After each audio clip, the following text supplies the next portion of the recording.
todos, bienvenidos. Yo soy Alejandro Chávez y en este video les voy a contar una historia. Esta historia, aunque tiene su versión seguramente en todos los países, todos los estados y departamentos, me la contaron hace unos días.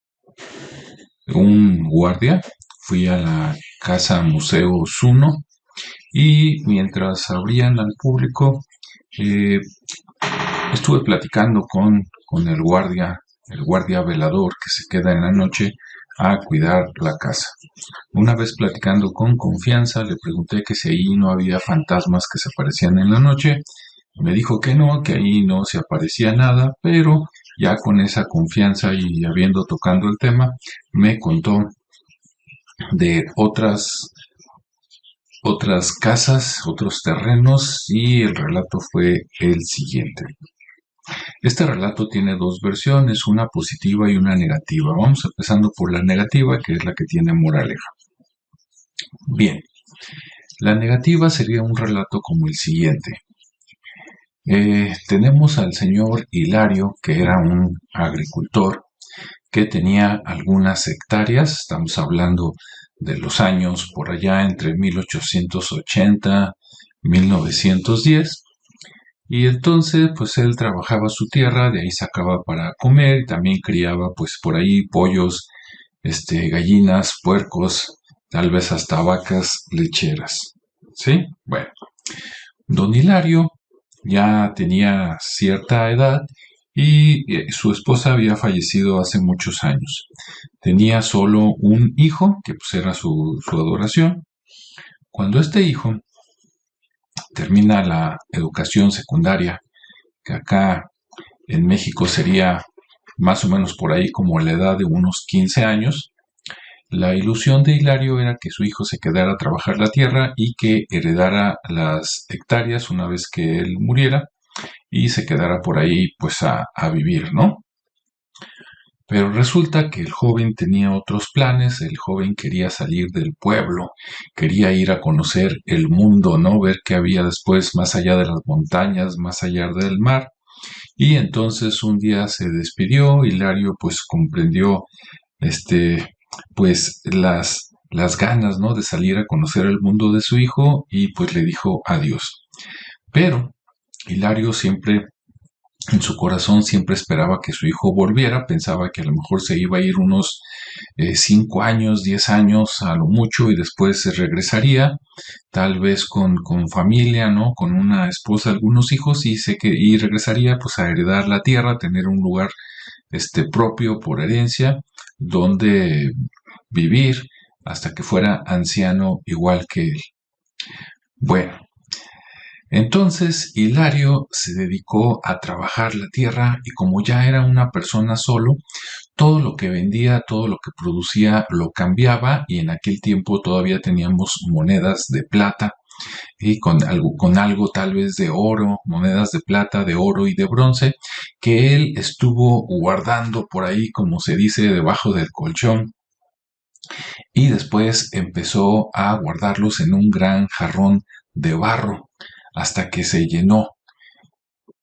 La verdad es que su hijo nunca volvió, nunca se supo qué pasó con él, y entonces Hilario lo que hizo fue en su jardín hacer un agujero, esconder ahí el jarrón, todavía pensando, ¿no? Que a lo mejor antes de que muriera su hijo, pues volviera y además de las tierras podría decirle que escarbara, sacara ese tesoro con dinero que le iba a facilitar mucho la vida. Bueno, Hilario siguió envejeciendo, un día enferma y muere en su casa, ¿no?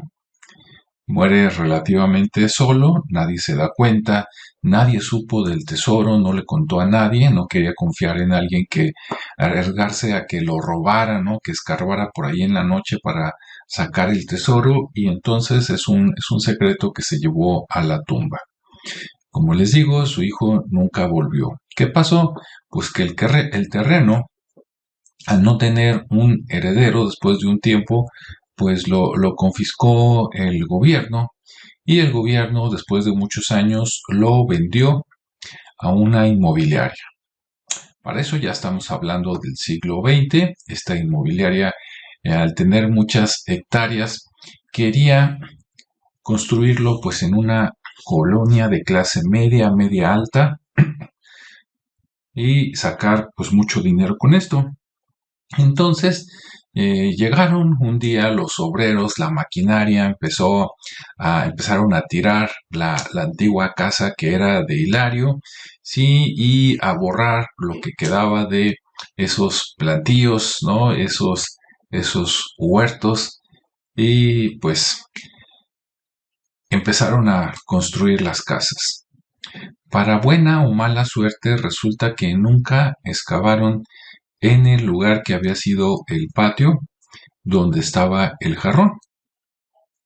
Ya casi al final del fraccionamiento, cuando se habían empezado a vender las nuevas casas, pero aún no se habían ido a vivir nadie, todavía digamos que era un fraccionamiento virgen con casas, pero sin ningún inquilino todavía.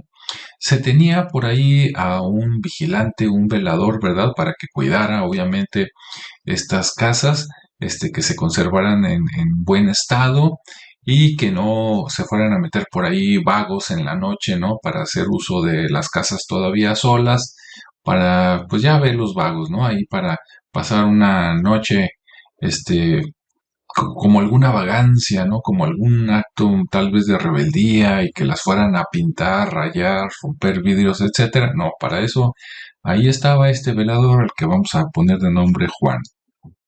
Bueno, en una de tantas vueltas en la noche caminando Juan, de repente un día el camino, que había de empedrado y tierra, se tropieza y se da cuenta que se tropezó con un pedacito de barro, escarba un poco y se da cuenta que es un jarrón. Así es, Juan había encontrado el tesoro. Empieza a escarbar más, hace un agujero alrededor del jarrón para sacarlo más fácilmente y cuando estaba a punto de tomar el jarrón lo destapa, se da cuenta que está lleno de monedas de oro, plata y cobre y en ese momento se aparece el fantasma de don Hilario. El fantasma de don Hilario le dice que ese tesoro le pertenece como una felicitación, pero que ese tesoro debe ser usado para cosas buenas, que puede mejorar su vida, pero que también debe ayudar a otras personas con ese dinero para que su vida sea mejor. De lo contrario, el dinero iba a desaparecer. Al acabar de decir esto, el fantasma de Hilario desaparece y entonces Juan se queda con la duda de si vio el fantasma, que si fue real, que si fue un sueño. Voltea abajo y lo que sí ve que es real es la jarra con las monedas, ¿no? El jarrón. Saca el jarrón, se lo lleva a su casa, toma un puñado de monedas y decide irse a recorrer algunas cantinas por ahí del pueblo, ¿verdad? Para tomar licores que por su precio nunca había probado y se pone hasta de invitador con la gente, ¿no? De yo invito. Bueno, más noche, ya medio borracho, acaba por ahí en un burdel este Juan, ¿verdad? Con las chicas cariñosas. Y al día siguiente, pues despierta, de hecho lo despiertan, ¿no? Así del burdel de, oiga señor, ya váyase. Se va, ¿verdad? Todo maloliento, pues imagínese, borrachera de toda la noche y después con las chicas. Llega a su casa, ¿no? Que era una casa modesta, pequeña, prácticamente dos recámaras muy pequeñas, un baño y eso era todo. Llega a su casa y debajo de la cama, que es donde había puesto por ahí el jarrón, lo saca, temiendo, ¿verdad?, que no se le hubiera metido alguien en la noche y le hubiera robado toda su fortuna, que le iba a cambiar la vida, saca el jarrón, lo vacía en la cama y, oh sorpresa, que en lugar de que salieran las monedas, empieza a salir una cantidad igual a la de las monedas, pero en excremento. Sí, caca, popó o como le digan en tu país. Esto fue por la advertencia que había hecho el fantasma de don Hilario de que si el dinero no lo iba a usar para causas buenas, pues entonces se lo iba a llevar y bueno, se lo cambió por excremento. Ya no entramos en detalle, ¿verdad? Que si era excremento humano o de animal, pero bueno, a final de cuenta, excremento. Bueno, aquí se acaba el relato y hasta este momento estoy seguro de que tú conocías uno parecido o has escuchado uno parecido, porque es algo que he escuchado en muchos pueblos, inclusive en muchos estados, lo que por allá en América del Sur serían los departamentos, y estoy seguro que tú tienes una versión. Esta fue la versión negativa, que es la que tiene moraleja. Ahora, el guardia de la casa es uno me comentó que a él sí cree en este tipo de relatos, que todos se basen por lo menos en un relato muy antiguo que fue verdad, porque él conoce el lado contrario.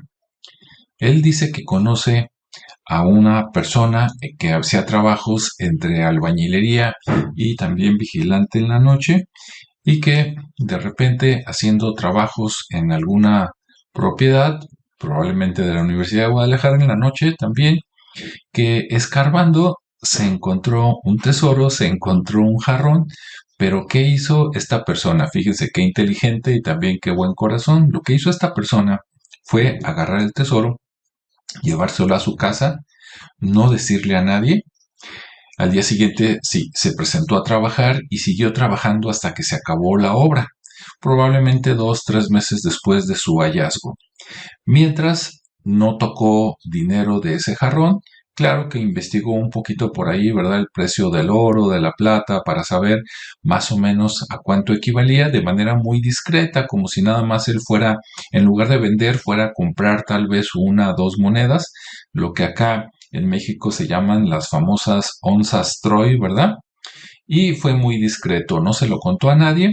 Una vez que terminó su trabajo en ese proyecto, como albañil, como vigilante, entonces sí agarró el dinero, se fue a vivir a otro pueblo o a otra ciudad lejana, donde no conociera personas, cambió el dinero, primero seguramente se fue a viajar, no sé, a la Ciudad de México, a Guadalajara, a Nueva York, ¿no? De paseo, por allá cambió su dinero, se hizo inmensamente rico y se fue a vivir a un pueblo de esos bonitos, apacibles, pero que tienen los servicios necesarios para que tú puedas vivir los últimos días en paz, en contacto con con la naturaleza, tu pequeña casita y todo. Y resulta que en ese pueblo él ayudó a crear una escuela, ¿sí? Escuela primaria y secundaria para los niños de ahí. Y también ayudó a que se creara un pequeño hospital, cosa que no había, nada más había por ahí una clínica del Instituto del Seguro Social, que es el del gobierno por acá en México, y entonces él creó uno, ¿no? Obviamente acá nada se le convirtió en popó. Ese señor sabía de leyendas como la que te conté y por si las dudas quiso no tentar al destino y portarse bien, hacer las cosas bien y así disfrutar tanto del dinero como beneficiar a la gente. ¿Qué opinas? ¿Has sabido de estos casos? ¿Habías escuchado la historia para bien o para mal? Déjame tus comentarios y nos vemos y escuchamos en el siguiente espacio. Hasta luego.